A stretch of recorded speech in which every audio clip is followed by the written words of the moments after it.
Hey folks, Dr. Tom McNamara back here again for our course in trigonometry.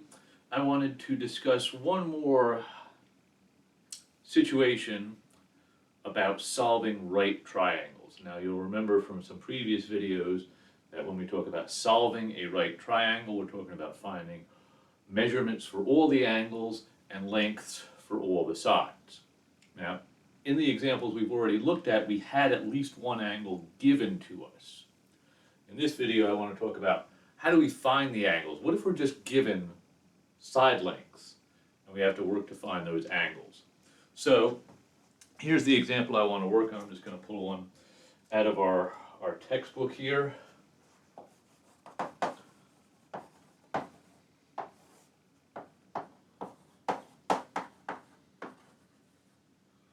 we're going to solve the triangle.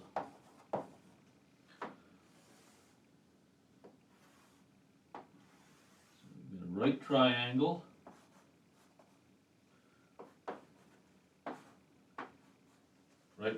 ABC. Remember our convention, angle A opens up onto side A, angle B opens up onto side B, angle C opens up onto side C. And in this problem, they're giving us that side A has length 37 feet and side B has length 87 feet. And that is all they're telling us.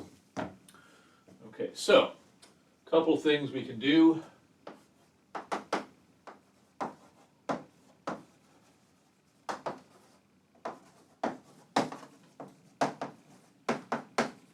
We can find the length of side C using the Pythagorean theorem.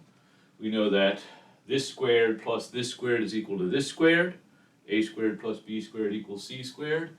So 37 squared plus 87 squared would be C squared. I'm just going to grab my calculator one quick sec right here. So we'll take 37 squared. Let me see. So that's giving me 1369 for 37 squared. Plus 87 squared. So I am getting C squared equals 8938. Hit the square root there. So C, square root of 8938. All right, now this is not working out to be a whole number. But that's okay. Most of the time it won't when you have to take a square root. Let me just run those calculations one more time to make sure. 37 squared is 1369. 87 squared is 7569. So yeah, 8938. Now, I'm actually going to go ahead and call that 95. Reason I'm rounding to the nearest whole number is because I've got two significant figures, so I want my answer to be in terms of two significant figures. Okay. So, we used the Pythagorean theorem to find this length. Now the question is angles. I need to find these angles. And the way I'm going to do that is using inverse trig functions. I want you to go back and review one of the videos that we put up a little bit earlier that was on calculators and trigonometry. Okay, we talked about taking the tangent or the sine or whatever and working backwards to get the angle. And we made a lot of use of our calculators in that video using the second feature. Okay, we're going to do that here. Okay, so for example, I know that tangent of A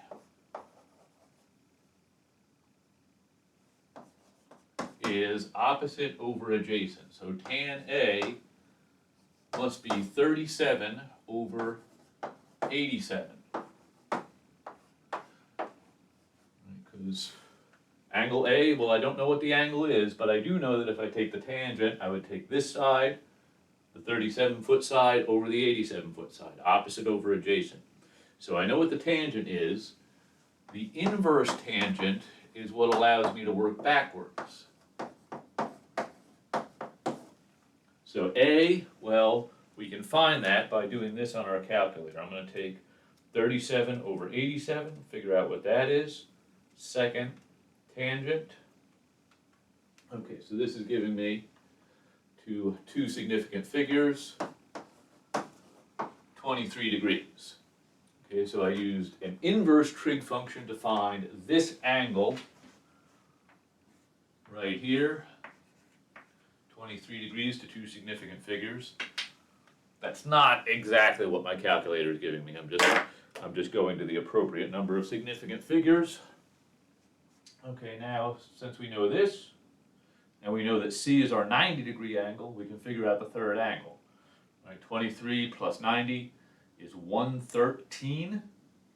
So this angle up here must be 67 degrees. Okay, so we can use these inverse trig functions if we have unknown angles. In other words, if they just give us side lengths and we want to solve the triangle, the inverse trig functions will give us those angles.